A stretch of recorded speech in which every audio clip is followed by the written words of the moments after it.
using seaway. This would depend, depending on where you are going. Certain place perhaps train will be much faster.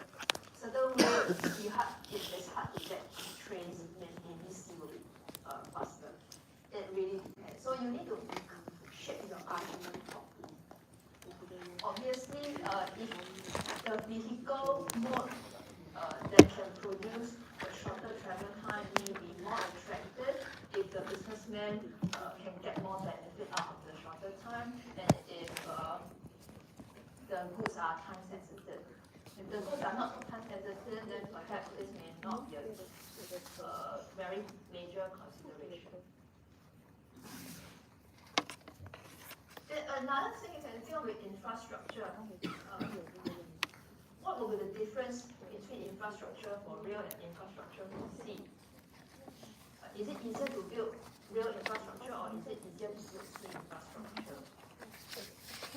To enable rail infrastructure, you have to build railways, and once you build the railways, the structure is fixed. So you have to think about that. Then when it comes to infrastructure, you also have to think about cost. How much does it cost to build the thing? How much does it cost to maintain the thing? If the cost will be high, the government may be more hesitant to build it. The businessmen may be more hesitant to pay for the fees. So it really depends. Another thing you can look at will be politics. When your goods are passing through a country or passing near a country, would rail transport or sea transport be at a higher mercy of local politics? You have more danger, you have more risk, you have more trouble in politics. Think about it.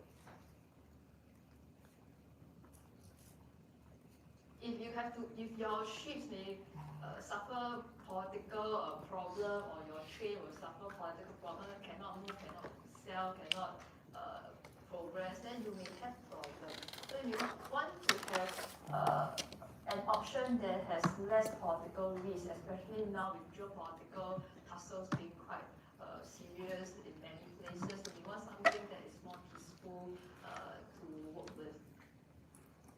Then function-wise, you may want to have more flexibility. Which one would allow you to have more flexibility? For example, if your goods get trapped at a station, your goods get trapped along the route, which one can allow easier settlement of the problem? Which one can allow you to stop the entrapment, to get the vehicle away, or to repair this thing, or whatever? The one easier may be something more preferred by the operators or the businessmen. So you can look at these points and reformulate if will sea be better or rail be better. And to be very frank, it is unlikely that you will have one vehicle mode to be good in all. Right? Likely you will say, hey, this one is good in something, that one is good in something else. So it's the same for policy making or problem solving. Then you have to decide your costs and benefits. Which one would be more, which benefits would be more important, which cost would be more tolerable, and things like that. So you maybe C is good at 1, 2, 3, then rail is good at 4, 5, 6. Then you will have to think about, in general, then which one should be the better option. Because end up you have to choose a particular option to use for cargo transport. Right? So we move on to the remaining slides of this lesson. Now we just talk more about how Singapore was governed during the first 50 years after British rule. During that time, Britain decided to form this entity called Straits Settlements. Basically, Straits Settlements were made out of Penang, Malacca, Singapore, and subsequently other small territories. You need not border the other territories. They actually include places like Christmas Island, etc. If you're interested to know. But for the purpose of this module, you just need to know that Penang, Malacca, Singapore were in Straits Settlements. The reason of creating this entity is to have some collective management of territories nearby. Instead of just separately managing Singapore, separately managing Malacca, or separately managing Penang, the British decided to group them together so you have some co-management, collective management, you have some streamlining of operations. Initially, the capital of Straits Settlements will be in Penang. Later on, the capital was shifted to Singapore due to rapid growth and prospering status. Here are some examples of political events at specific times that led to changes in the governance of Straits Settlements and hence Singapore. So in 1833, it says here that EIC ceased trading but remained a political entity. Remember, EIC has two roles, trader role, ruler role. So in 1833, the British government stopped the trader role of EIC, but continued the ruler role of EIC. So EIC stopped being a trader, stopped commercial activities, mainly because EIC was facing more and more business competitions from private traders, and EIC was facing more and more financial difficulties in terms of profits and returns, etc. So the trading role stopped. EIC remained to have political power, so EIC continued to govern Straits of Malacca, Straits Settlements, and the nearby territories, although EIC stopped trading. Then in 1836, as mentioned just now, Singapore became the capital of Straits Settlements due to her growing status. Then in 1858, EIC was abolished, was disbanded, was gone. So totally you have no such organization anymore. This came after the Indian Mutiny. Sometimes Indian Mutiny was also called the Sepoy Mutiny. Essentially, some Indian soldiers created or staged an uprising against EIC due to conflicts related to staff treatment, conflict related to cultural differences, etc. This uprising from the soldiers expanded, cascaded to the general population in India having civil resentment against EIC. So more and more people in the common folk of India were unhappy, were angry against the organization EIC, to the point that the British government decided to stop this organization and relook how to govern India and some other related territories. So the British government did some internal reorganization to manage India and other territories, other colonies more directly by creating this department called India Office. So you no longer have a state-owned enterprise being the governing authority. You have this department in the British government managing India and the associated territories. India Office ended up governing India. Straits Settlements were also part under India Office. Then later on, there's a change in governing authority such that Straits Settlements report more directly to the British government and through this department called Colonial Office. We'll talk a bit more about 1867. 1867 is a very important number, very important year for Singapore, so please bear in mind. So at that time we said that India was managed by the department called India Office, and Straits Settlements were part under India Office. India office was based in India and focused on India, naturally. And because of this, there are some issues when it comes to governing strait settlements in this region. Due to the focus on India, the India office usually implemented practices, approaches, policies with reference to the India context. So many of them were not compatible with the local practices, local operations, local cultures of strait settlements. The officers in the India office lacked sufficient understanding and consideration of what is happening in strait settlements and did not really cater the policies to fit strait settlements. As such, the local needs and interests of the strait settlements were not well met. The policies were not well suited to for this region. They are more suited for India, but not suited for this part. Then, for India office, because India office was based in India, you can imagine that the management of strait settlements will be more of a remote management. Once you have remote management, you would have more barriers and delays when it comes to communication and when it comes to operations. Especially last time you don't have email, don't have Zoom and all those things, right? So you will have these issues and hence you have more inefficiencies and more red tape. And because India office was very busy with India, India was so big and there are a lot of things to handle, tendency will be that there will be certain neglect of strait settlements. So due to all these various issues, people on the ground in this part of the world became not so happy.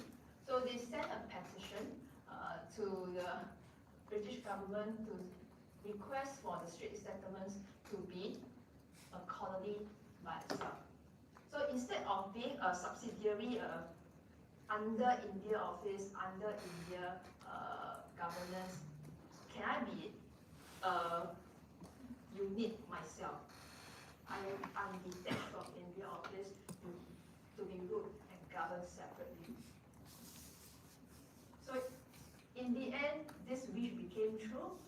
Strait settlements became a crown colony, directly reporting to the British government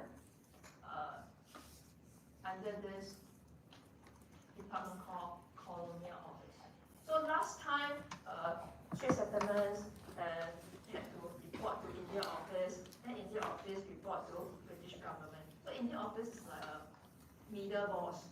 So now you don't have this middle boss, hence you have the strait settlements reporting directly to the British government. This direct reporting will become useful because by being a colony by itself, you don't have this middle boss above you.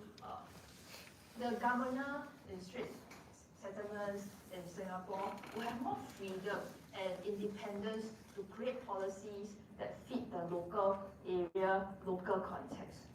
So policies will suit the strait settlements much better, will suit Singapore better. So when you have bad policy, of course the place can be managed better.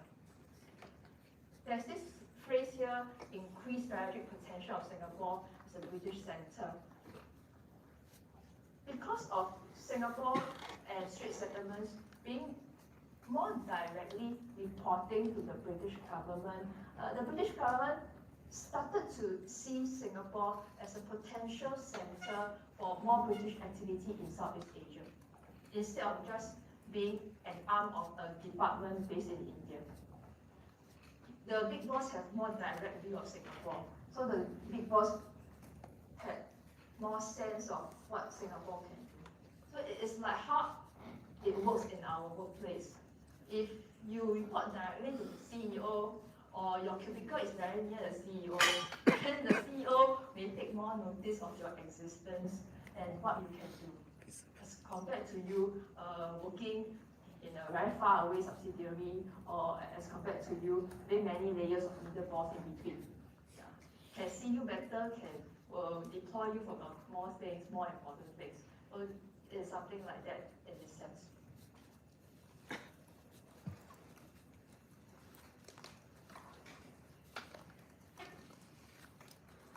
Because free trade was practiced in Singapore, EIC did not have monopoly of trade in Singapore.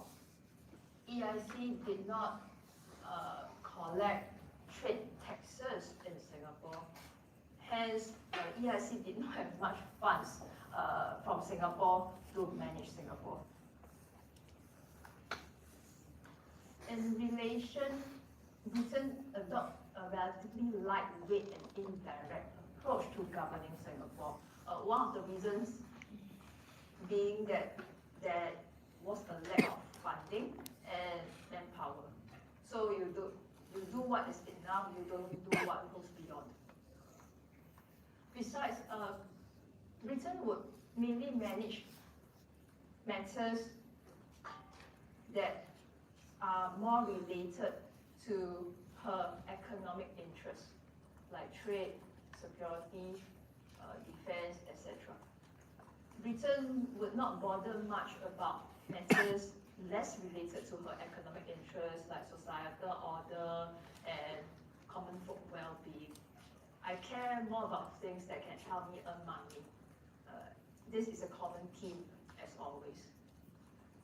It's understandable because Britain managed Singapore more like a marketplace for trade, rather than managing Singapore as a nation with healthy society, healthy economy for locals to live in. There is a reason why the textbook is called From Place to Nation. Yeah, this is one of the evolution that the textbook tries to highlight.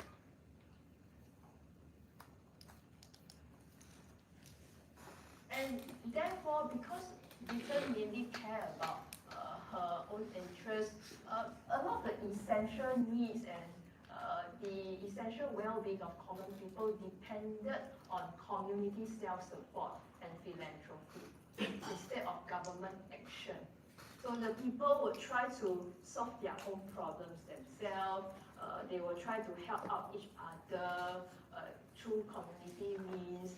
They will help to meet the needs of each other. They will help to acclimatize new migrants. They will help to build facilities for healthcare, for education, etc. Sometimes in literature, you will see this word called banal neglect. So in some sense, there was banal neglect of Singapore by British. If you know the word banal means not so bad, not so harmful. Like you have tumor, if you have malignant tumor, it's bad, but you have banal tumor, it's not so bad, you cut it off, maybe you kill it. So in this context, banal neglect was trying to say that, yes, the British neglected Singapore common folk in governance, but it did not cause excessive harm because the common folk managed to find a way to survive themselves. Yeah. So it is bad, but it did not create a lot of badness because of how the community tried to settle their problems themselves. Divide and rule strategy was used in Singapore by playing the cards of ethnic division. We have seen the concept of divide and rule in lesson 1 before. I've said that this is a common strategy used by Britain everywhere. So divide and rule was also used in Singapore. The way of using this strategy will be slightly different from India because the focus will be on ethnic division. So what happens is that the British government, the British, would let each ethnic group handle its own matters, like its own religions, its own customs, its own social organizations, its own economic activities, without interfering a lot. And in turn, each ethnic group also have to use their own resources to take care of themselves. Then the leaders of the ethnic groups would be the main people who communicate with the British government. So the British government interacted with the common masses through the ethnic group leaders most of the time. Hence, this interaction was mostly indirect. And if you would know, the British government also tried to segregate certain areas in Singapore such that more Chinese will be in the Chinatown area, more Malays will be at the Kampong Glam area, more Indians will be at the Little India area, etc. So the British also try to segregate the ethnic groups physically as much as they can. Of course, they can't do it totally because society and human beings will move, but at least during land planning and urban planning, there will be this segregation of communities.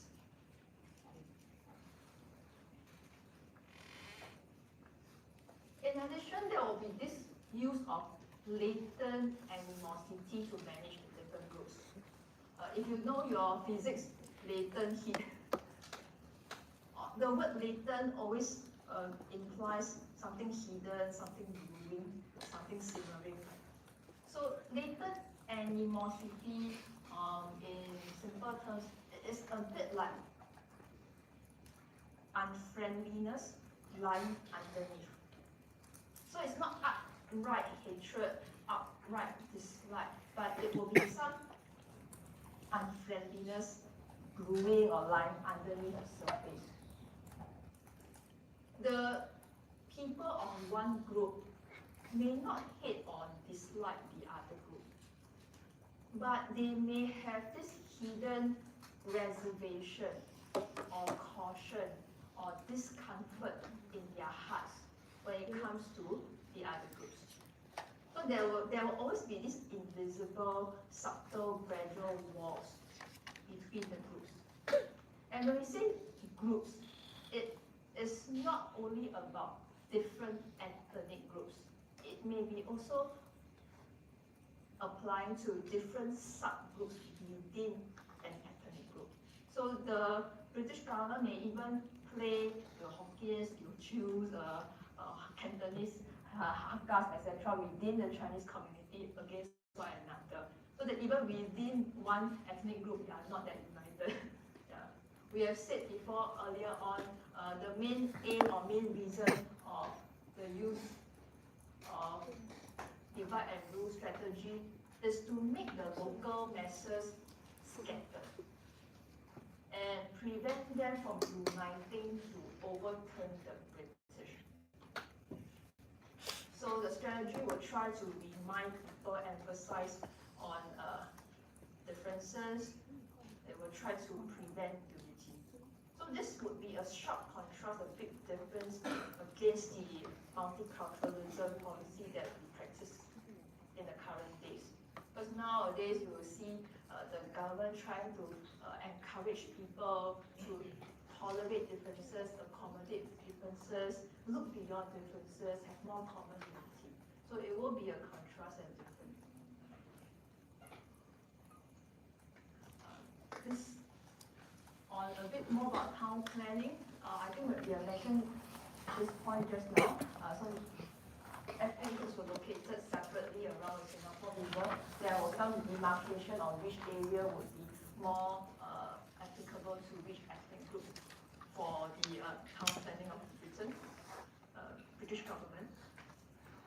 To digress a bit, when it comes to town planning, I think we need to give sufficient credit and acknowledgement to the laborers from India because at that time, most of the public facilities and public utilities were constructed by the laborers from India. Then, what is the influence of this olden day legacy on the urban planning today? I think several ways of land use would give you a reminder of previous sign of town planning, yeah, like the central business district of Singapore, your CBD area, near Shenton Way, near Singapore River, right? So the central business district is the top commercial center in Singapore today. It is where the British first set foot on Singapore. It is where the British first created the trading settlement in Singapore. It is where the British created the most important commercial part of Singapore at that time. So now it's still the top commercial district in Singapore. Then if you look at this demarcation of ethnic enclaves, they provide some reminder of the distinct ethnic flavors of different groups.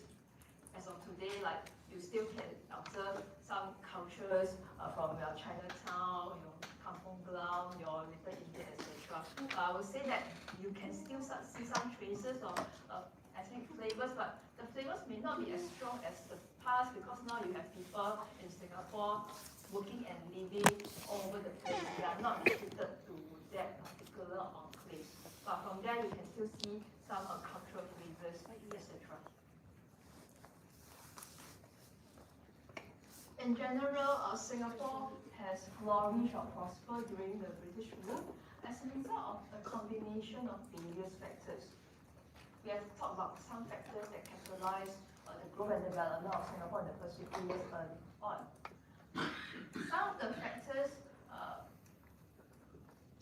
may have certain motives, and some of the factors may have other motives. That's why I mentioned here, regardless of the original motives behind them. For example, some things were done in Singapore during British rule. When these things are done, they might not have Singapore interest in mind at all, but somehow Singapore managed to gain from it. Can you find some example? Or when some things are done in Singapore at that time during British rule, they may be a result of an overall picture, overall trend that Singapore had to follow as the main flow. But Singapore managed to benefit from it as well. Can you find some example? Then sometimes there may be challenges happening during the British rule. Singapore managed to overcome and survive the challenge, and the challenge ended up to become opportunities instead of further growth. You may be able to see some example from the previous discussion and future discussion. So it's something like what this quote is trying to say from Adam Smith. In general, it is natural that people will tend to care about their own interests when it comes to economic trade, labor decisions, and whatsoever. However, when you work to ensure your own survival, or you work to ensure your own well-being, it is possible to provide goods and services useful to the others as well. Like what is mentioned here, the butcher provides meat for you, the baker provides bread for you, because they want to survive, they want to earn income.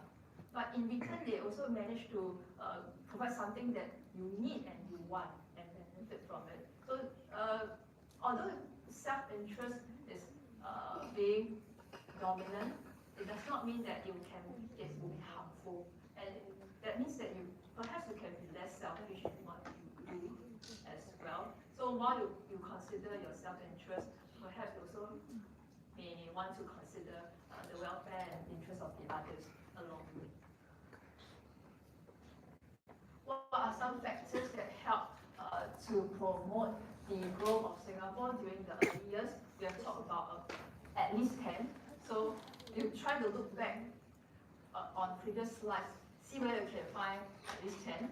You'll say more in future, but if you can find that, you can survive quite well, maybe I would say.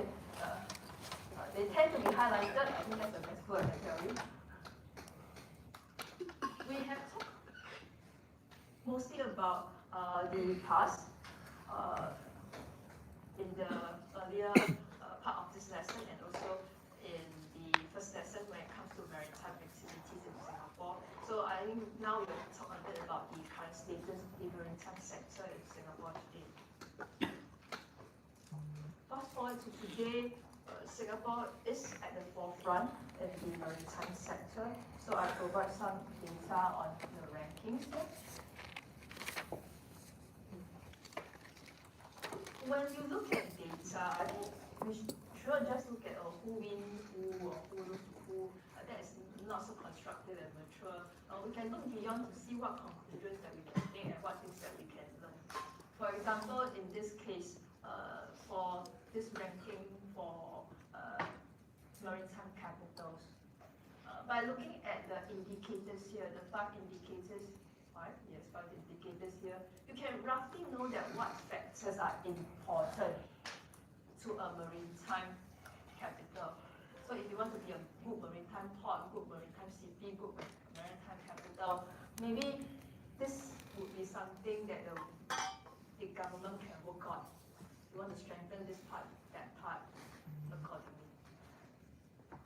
Then from this table, you can also look at what Singapore is good at and should maintain, as well as what Singapore is not so good at and should improve further. Because we should always use data to understand things, either to improve or to reflect. So from this case, you can see that Singapore is quite good in something, and then perhaps Singapore can improve more on maritime finance and law, because currently Singapore is not in the top 5. So it may be something that we can work on further. Interestingly, Singapore was ranked #1 for maritime technology in 2022. Because all along, she has not been doing very well in this aspect.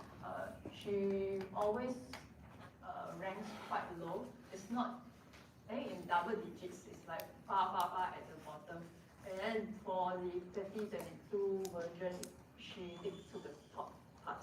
I think perhaps this may reflect something positive about the recent government effort to address this shortcoming and to push for digital transformation. To be fair, I think the government has been trying quite hard to improve the technology part of the maritime sector in the past few years, especially during the COVID-19 pandemic. So there was more push for digitalization, automation, analytics, regulatory support, etc.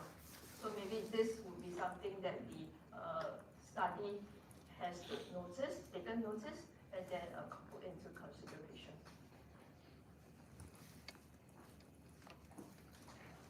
The world is changing, many things are changing, so the maritime sector in Singapore will have to keep up with the times.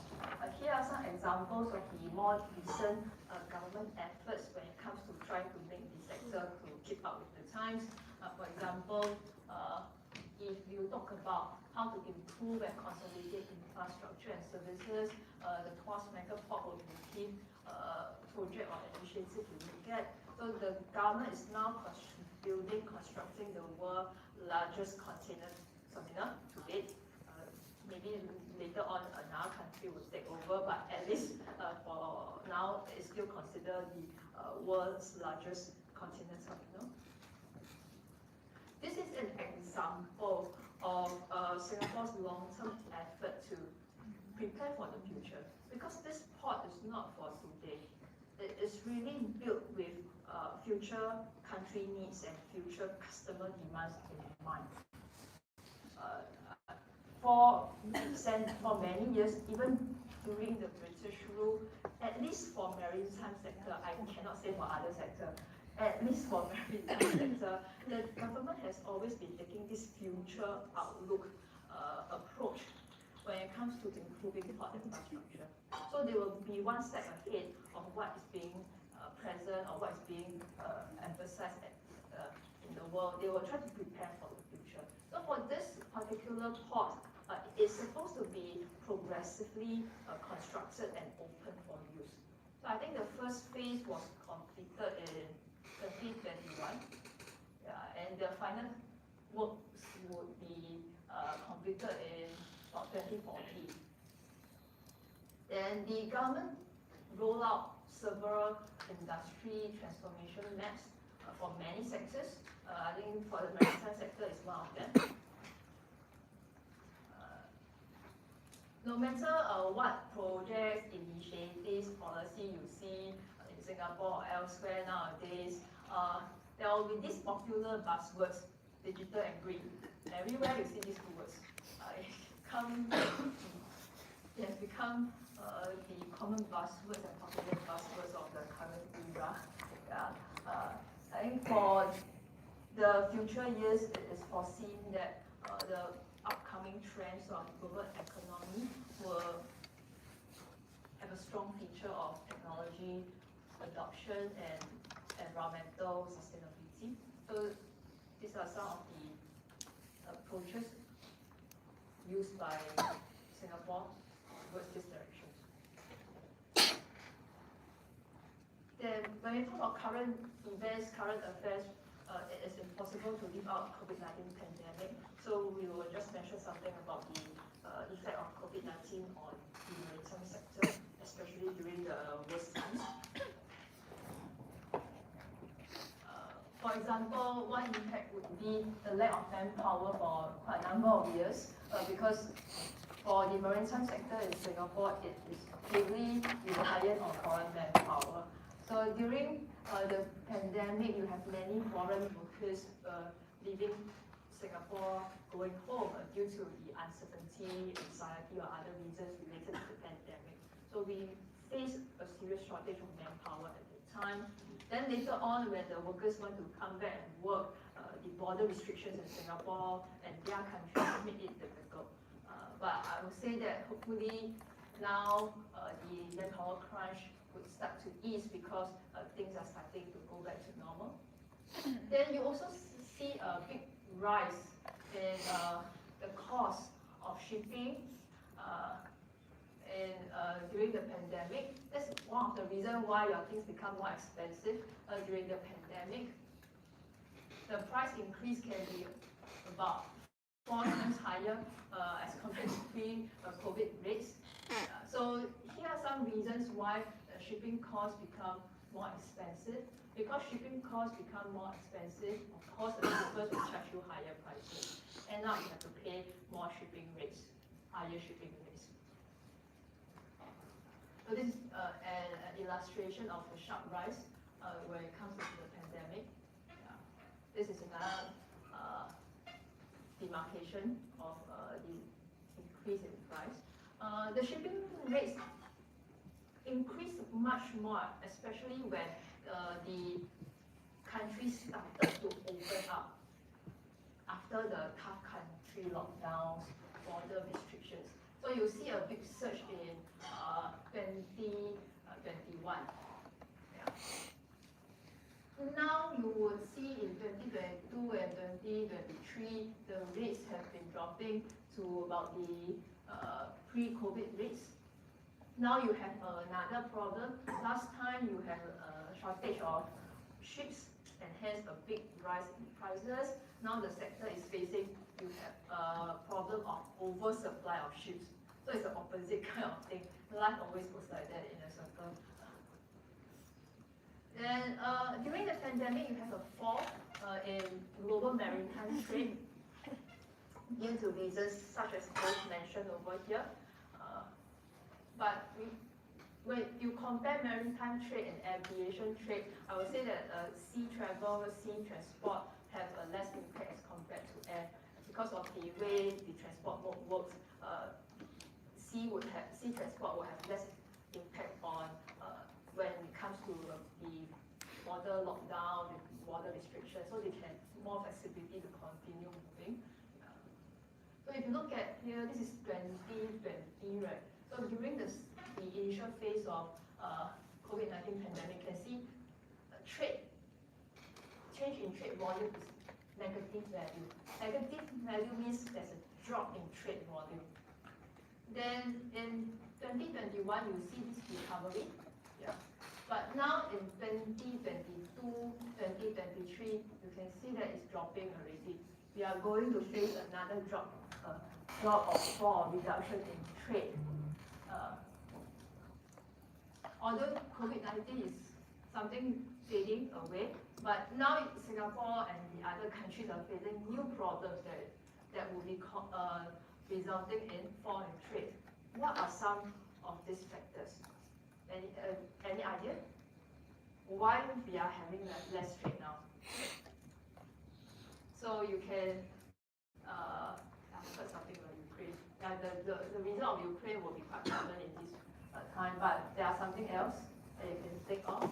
We will mention some things in future lessons, so you can try to consolidate the different points together. So because of the way of the module works, you will have related information here and there, because it is impossible to put them all together in one place. So we will bring more of it during the lessons on future or during lessons on trade. Now we'll talk more about trade in future. But meanwhile, you can start tabulating what is the factors, what is the factor or what are the factors that cause less trade or falling trade being the trend at present. Some further comments about the maritime sector.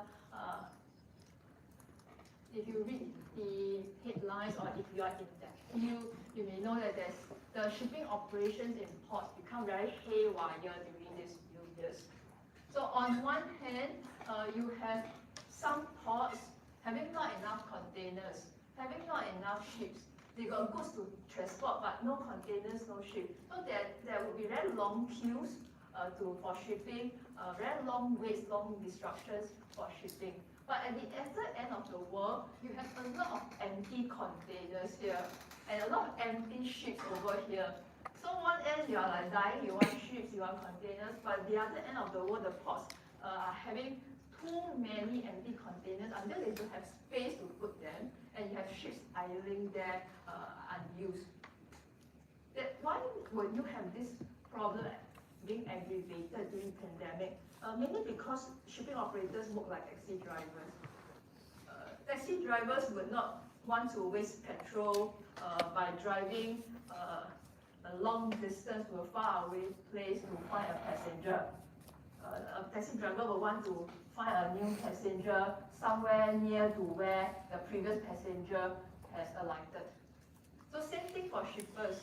When they ship these containers to this port, they unload.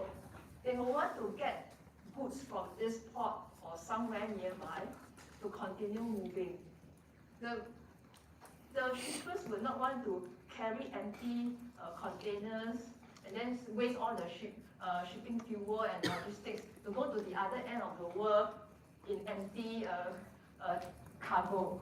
So if that port has nothing to transport, they will keep waiting and waiting for something to transport, and hence you have this imbalance. So it took quite a lot of time for this imbalance to be diluted and reduced. I won't say it's fully solved now, but because now you have another problem of oversupply, so I think it's always a problem anyway. This chart tries to depict certain data with regard to the sea traffic and air traffic of Singapore during the past years. So you can see that during the pandemic, sea traffic has sort of stagnated, never dropped a lot, but never increased. But I think since the economic situation during the pandemic wasn't very good to have some stagnant levels would be something quite okay as compared to the others who have loss in business. You don't have growth, but at least you have a drop. Then I think for air traffic wise, there will be a significant drop, so there will be obvious a loss in business. You can see 2020, the amount of air cargo would be falling quite significantly. Yeah, then there will be revival in 2021. Now you start to see some drop already. As I said just now, you have some weakening of trade going on into world, and hence, due to the economic slowdown, you may have certain reduction. Although you have reduction in air cargo, you can see you have increased the passenger landings.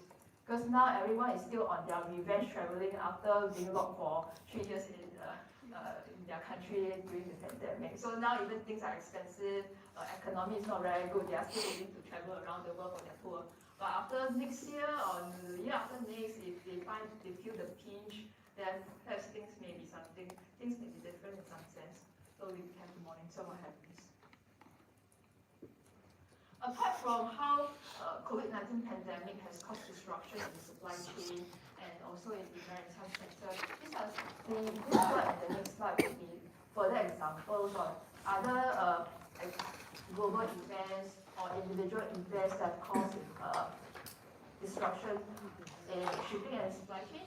So I'm not sure if you know this story about the Suez Canal blockage. It happened about 2 years ago.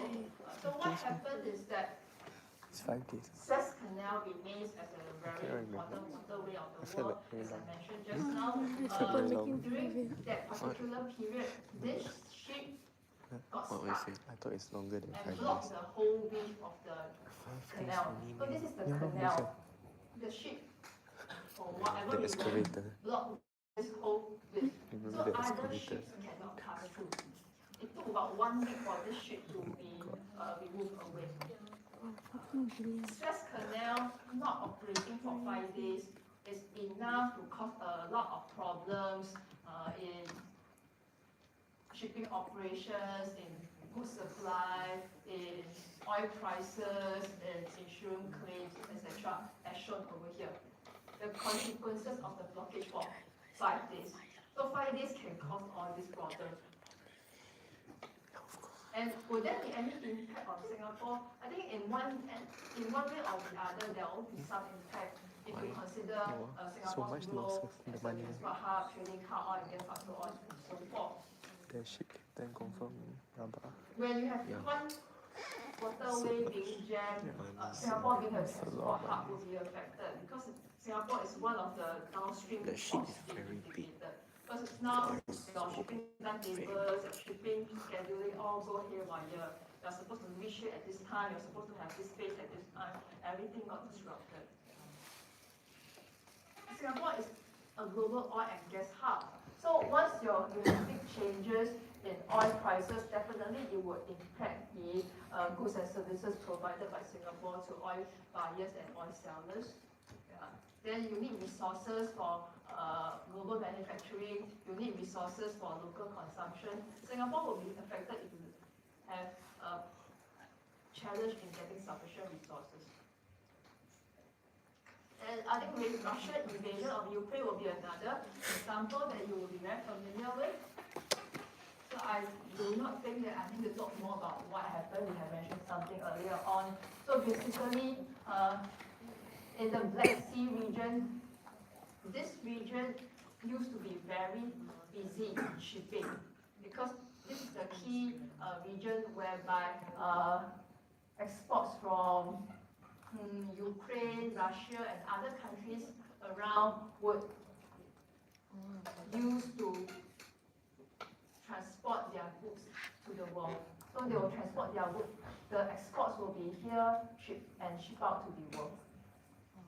But now with the war ongoing, Russia and Ukraine have stopped much of their commercial shipping in this region, and this sea would become more dangerous due to all the military crossfire, and you have less ships going there, you have less ports and countries wanting to take in Russian cargo, etc.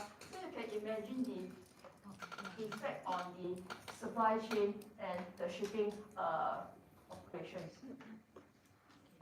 So these are some of the consequences. I think these are quite typical problems in supply and prices that you will see whenever there is disruption in one way or the other.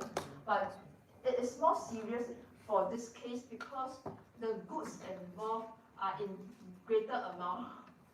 The goods involved are of higher importance to the world. And this war is going on for very long. It's not like the Suez Canal blockage that lasted for 5 days.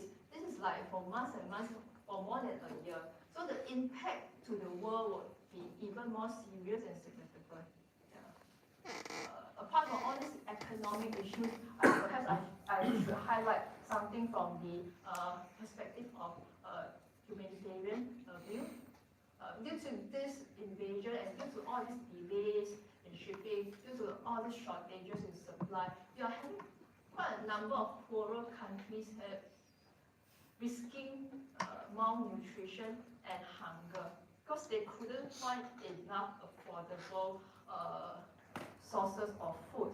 For us, it may be about getting alternatives, it may be about shouldering higher costs, but for other countries, it's really a life and death situation at present. Then for the impact of Singapore, I think we can extrapolate and expand further from what I've said just now. But whatever the case, because Singapore is being the global hub for all these things, right? Wherever you have not enough supply, you have not enough demand, you have haywire prices up and down, there will be some impact somehow, depending on the direction.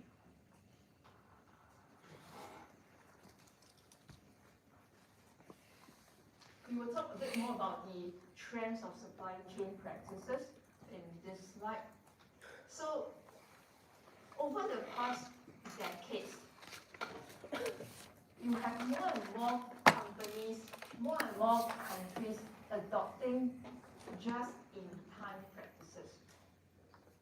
I'm not sure if you know what just-in-time practices mean. In simple terms, it is something like the companies would order just enough supply, just enough stock to cover what they need now for production or for selling.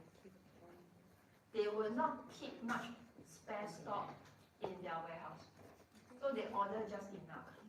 And because of this, there will be this frequent cycle of ordering stock, losing stock, ordering stock, losing stock. Because you only order just enough, right? So you always have to call, hey, new stock, you must come, new stock, you must come. You don't want to have spare stock, you only order just enough. That's why it is called just in time.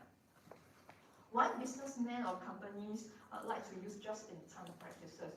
Because they want to save money. If I just order enough stock, I don't need to waste money. I don't need to waste money to buy extra stock. I just buy just enough. And I don't need to waste money to rent warehouse space to store this stock.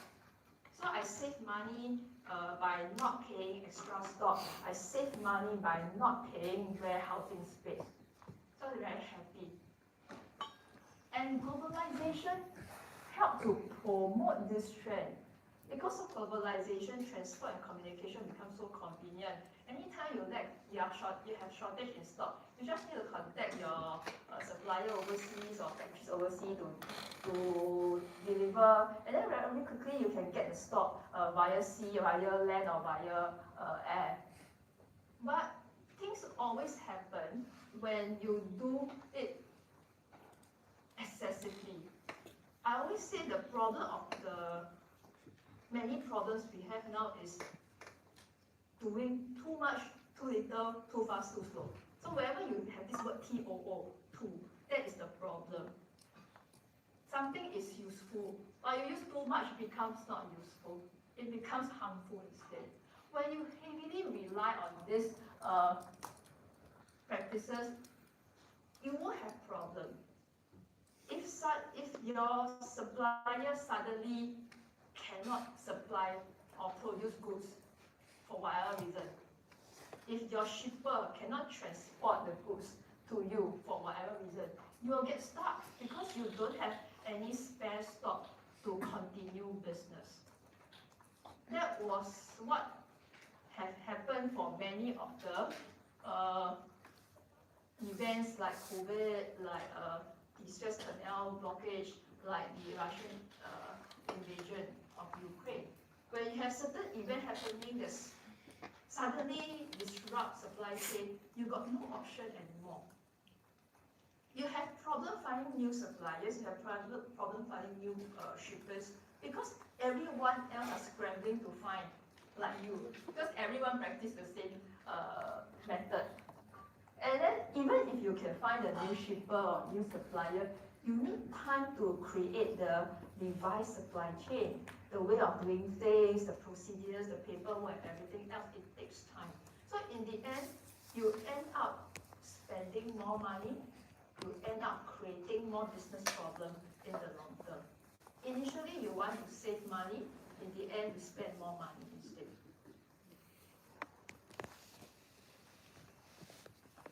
The just-in-time practices used by the many companies or businessmen in the world tend to use just one or few overseas suppliers, or they just use factories based in one or few overseas places.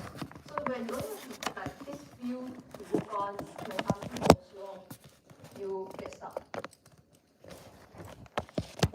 If one single event, like COVID-19, like Russian invasion, can cause the whole global supply chain to get disrupted so seriously as a whole, if we observe previously.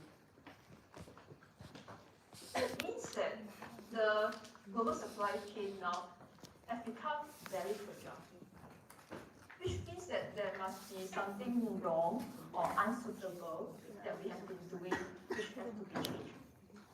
Therefore, now more and more companies and countries are trying to do some recovery or some changes in what they are doing. Here are some examples.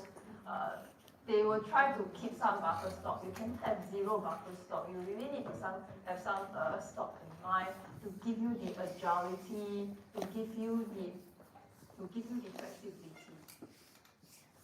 You cannot just see redundancy as money spent. Redundancy is ways to give agility and flexibility.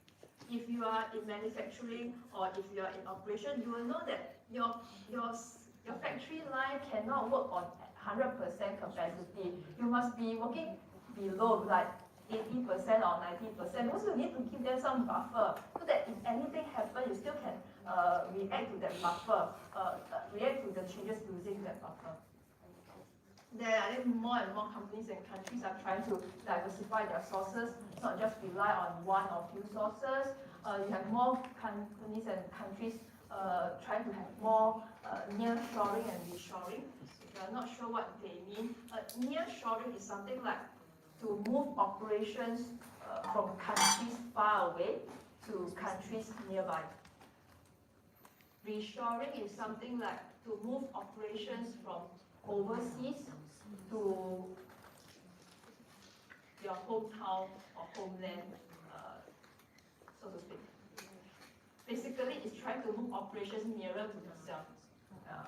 Because the idea is that if the operations, especially supply operation or production operation, if they are nearer, perhaps it will be easier to have better control and faster response when something unexpected happens.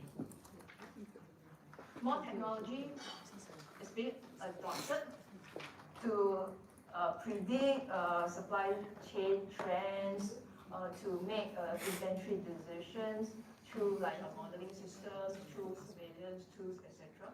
Yeah. So I think the final part of the lesson, I will just walk through some recent developments in the world when it comes to transport roads, sea roads, and other passage roads. There are some passage developments happening in the world. Some are in proposal, some are in progress. So, for example, Malaysia, you have this East Coast Rail Line. Yeah. And Malaysia also has some ports. Thailand has this proposal on Krung Canal for some time. So Krung Canal is basically this idea of cutting Thailand into two, you will build a canal over here. Yeah. So that ships can travel here, go through the canal and move forward. So did not go down to Malaysia, Singapore and go up. East Coast Rail Line has this similar idea, but the project would use railway instead. So ships would travel down to Malaysia, then use railway to transport to the other side of Malaysia, then use ship to continue the journey. So you do not need to go through Singapore Straits. Then Malaysia has quite a number of big ports, 3 big ports side by side being proposed and constructed and used. You have also some projects in places like Myanmar and Pakistan, whereby you have new transport links that transport oil and gas to China for China's use. These projects in green may be associated with the Belt and Road Initiative, but there will be many other projects present in the world. So I have given some examples, those that are not involving China. Yeah. Then if you look at the map here, the thick blue lines refer to the core shipping roads, and then the thinner lines refer to the secondary shipping roads. If you look at Singapore over here, you can see that many core roads will go through Singapore. So I have some questions here. I say, in what case may Singapore be affected by these developments? In what case Singapore may not be affected by these developments? It's the same for any projects, anything in the world.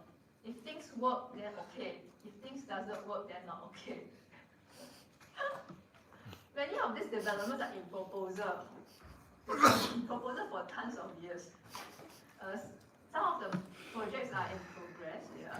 So if the project happens, it really happens as desired. I want this project to be like that and to achieve these benefits, and the project really does so, then perhaps it would have more impact on Singapore. Because frankly speaking, anything that would affect the core passageway like Straits of Malacca, the South China Sea, Suez Canal, etc., as long as these core waterways are changed or affected, disrupted, or expanded, contracted, and in any case, it would affect Singapore in one way or the other. Some people may say that the projects may compete with Singapore and snatch business from Singapore because Singapore is bypassed. Possibly it's true, but on the other hand, there may be some positive light involved if the whole economy in the world becomes more effective and useful due to the better connectivity and convenience. So it really depends on where you're looking at. Then if the project does not happen at all, or the project does not happen as desired, then the effect on Singapore is 0 or none, or at most a little bit. Yeah. So for example, the Kra Canal, this idea has been conceived since the 17th century. I first heard of it when I am in primary school. I'm not very young. Primary school quite far away. So until now, no movement yet. On and on, you will hear people saying we should do this, we should not do this, but until now, no movement yet. Yeah, because there are a lot of supporters and detractors for this particular project. Many people think that it's too expensive, too massive to cut the country into two to create a canal. You can create a highway, but why must you cut the country into two with a canal? So do a canal is very expensive. Imagine you want to do a canal to cut across the whole country, is even more expensive. And there are also certain political and security considerations due to the location of the canal. Then for the East Coast Rail Line, if you follow the news, this project almost got cancelled. Then Malaysians here will be even more familiar with what's going on than me. So essentially, this project almost got cancelled when a new government was elected in 2018. The new Malaysian government feel that the project was not worthwhile and the terms and conditions were unfavorable to Malaysia. So there were renegotiation with China. Then in the end, it went ahead with the project cost cut by 1/3. And then a joint venture was created for China and Malaysia to share risk instead of Malaysia taking most of the risk in the past. Then when it comes to these 3 ports, I would say that KLIT, Kuala Lumpur, has already been in operation. Malacca Gateway. Malacca Gateway was initiated in 2017. But for the past few years, this project has been laden with legal disputes between the developer company and the Malacca state government. So nothing moved because of all this dispute. This year, there is new idea of reviving it. We will see how it goes. Then Pulau Keri Port was also conceived in 2017. Then it was put on hold for many years, with a lot of starts and stops, twists and turns.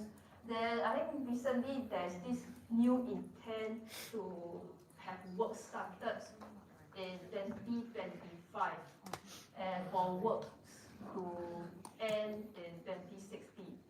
Will it start in 2025? Let's observe and see how it goes. 2060. One point to take note about this 3 it won't happen. ports. In a general comment, say not specific to them. If a country wants to build many ports nearby to each other, and they are really super huge ports, very expensive ports, the government must really consider whether these ports can complement each other well, or they are creating internal No competition. point coming out at 100 If they are ideas and creating doing zero. excessive internal That's 100 competition, ideas, but then zero they are done. snatching businesses with one another. Instead of helping the country at large, you are like having the right hand fighting with the left hand. So in the end, the ports may have to survive competition within the country while having to survive competition with other ports in other countries. So each port must really have the unique selling point and have a very targeted audience pool, targeted customer pool that do not overlap a lot. So this is something that you have to consider as in general. Then I think for the KLP project in Myanmar, you have another set of concerns. For example, the worries of high debt, the citizen scrutiny on environmental damage and social damage, and also security risk due to the Rohingya refugees and conflicts, etc. So another set of things that we have. Due to all the challenges faced, the project was downsized significantly. Then you have this Pakistan Economic Corridor. They have different challenges here because the corridor is near areas with land disputes, with separatist attacks, with India's resistance. So if you look at this part, you look at the dark brown area, this would be the area with land disputes. So if you have this infrastructure line being built near somewhere with land disputes, you may have to face more political issues. Yeah.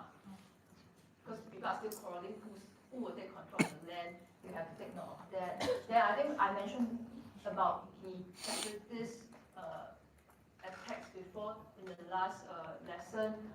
This project was suffering from quite a number of bomb attacks from the separatist movement because of their objection to this project. So there are some risks that the countries will have to take note as well.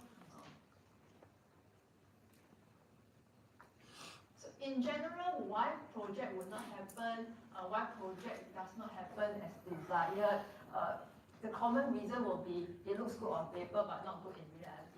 cannot work at all.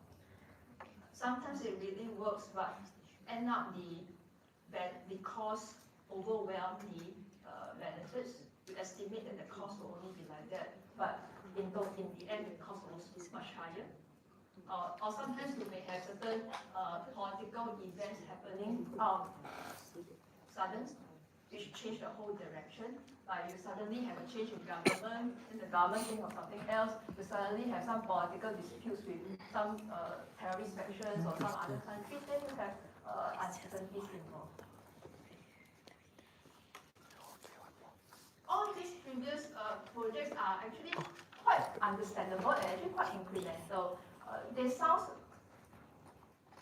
very usual because they are just adding on or expanding on existing connectivity. They are trying to add connectivity to the existing networks or existing scheme of things.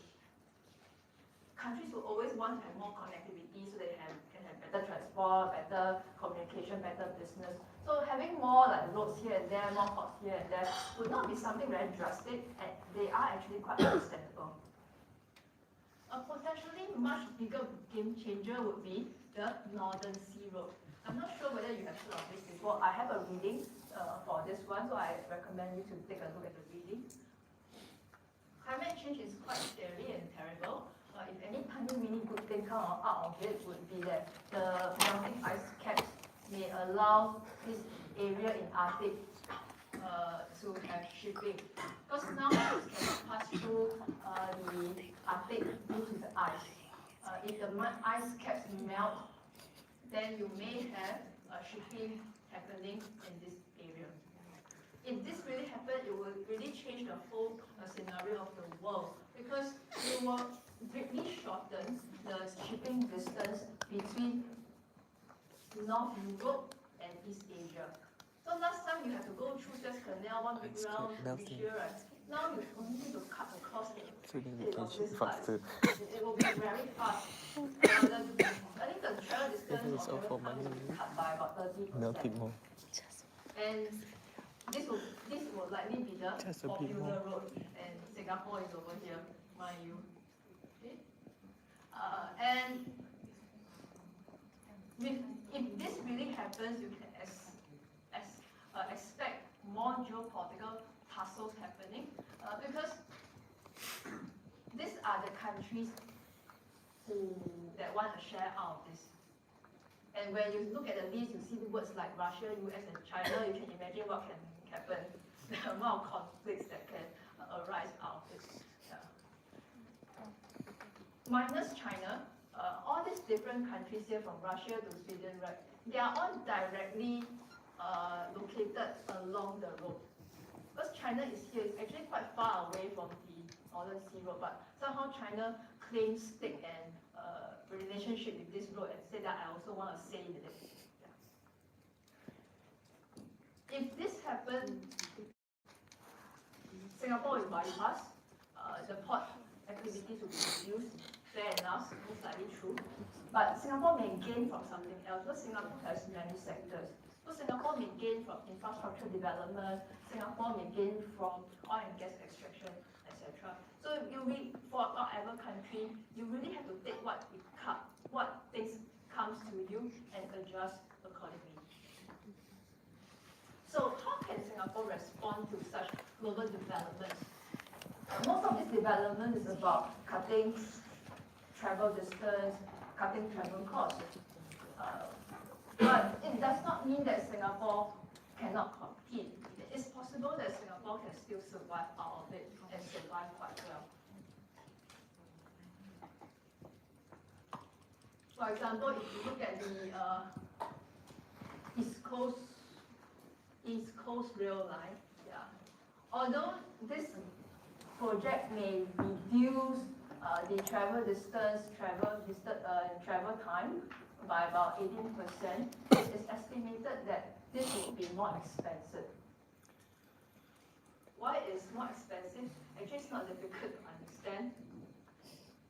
To transport goods along this road, you have to use ship, stop here, unload from ship, upload to train,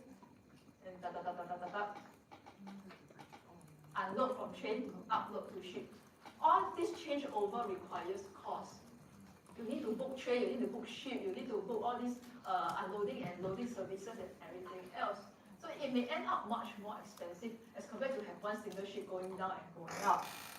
So if you're a businessman, you have to consider, is my cargo time critical?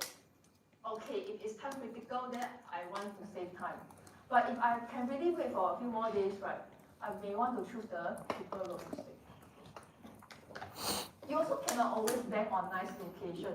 The so-called nice location, advantageous location, may change in definition, as we can see just now. Last time, maybe the Suez Canal of the Singapore Straits can be considered a nice location.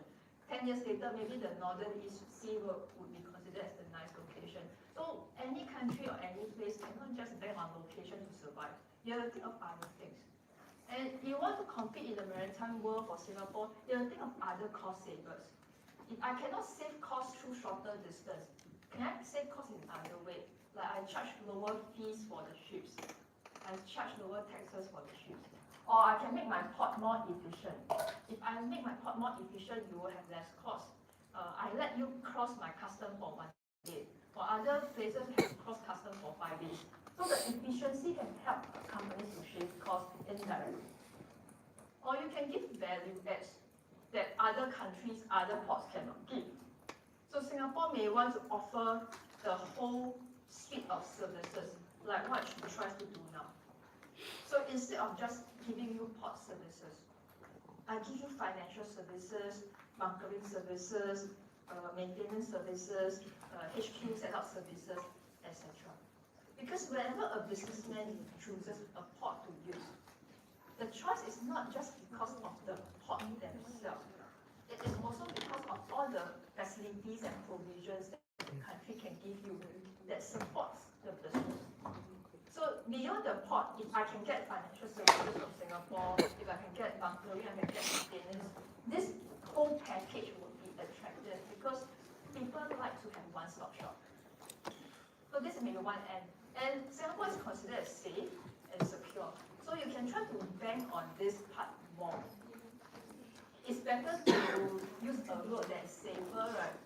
If you use a road that is cheap and quick, but in the end your goods get stolen, get damaged, get hijacked, then what's the point? Of course, Singapore will still need to improve her infrastructure. That's why she keeps improving her seaport, airport, her bunkering facilities, etc. You may want to diversify your markets to have different kinds of customers. If the Asian area is now so crowded, everyone's trying to compete with each other, everyone's trying to build roads, build ports everywhere, why don't you go to somewhere else instead? So you may want to find new clients from like Australia, New Zealand, Africa, Latin America, so on and so forth. Apart from diversifying your customer pool, you can also consider to diversify the sectors for economic growth. Although Singapore started off as a port and trading center, she cannot just rely on port and trading for growth current days. So currently, Singapore's pillar of growth will include like financial services, business services, manufacturing, infocom, etc. Singapore is also trying to push for R&D and to create her own products to sell. But to be frank, Singapore is still a long, long way to go when it comes to R&D, but it does not mean that we should not work on this. Then last but not least, we cannot always think of the potential problems and potential losses of a trend. We should also look at how to tap on the potential benefits of the trend. If the trend can create a bigger pie, then Singapore can actually explore more markets, more demands, and more industry due to the new pie. Maybe the old pie, the old piece may not be that useful anymore, then go for a bigger piece or a newer piece instead. You don't stop yourself on a particular restricted area. Then the last slide is just one mention about an example of Singapore's collaboration, because from what we have here in lesson 1 and what we have here just now, some of you may think that everyone is having transport collaboration, but not Singapore. Singapore may be pushed out in the global competition, which is not really the case. So this is an example of Singapore being involved in the transport collaboration under the Belt and Road. So this is the new International Land Sea Trade Corridor, a very mouthful name. This project always has change in name, so when you Google, you may have problem because every 1 or 2 years there's a change in name. But as of now, sometimes it's called a Southern Transport Corridor. Now it's called this particular name instead. It's a collaboration between China and Singapore, trying to connect the belt part and road part of Belt and Road Initiative. So the belt part is here at Central Asia, the road part is here along the maritime sea lane. So this corridor, these roads would be like a connector between these two parts.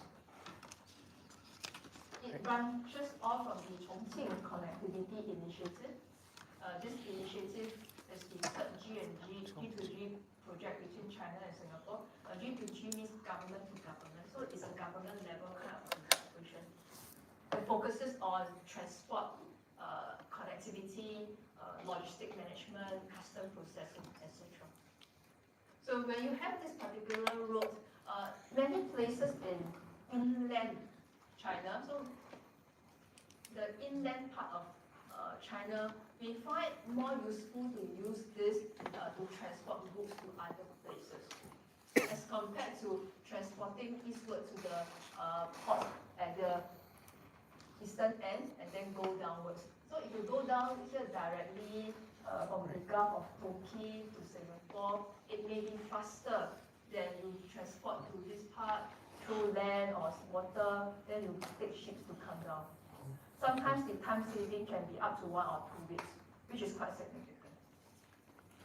Initially, this initiative was between Chongqing and Singapore, but as you can see, as time goes by, you have more and more China cities and places joining to increase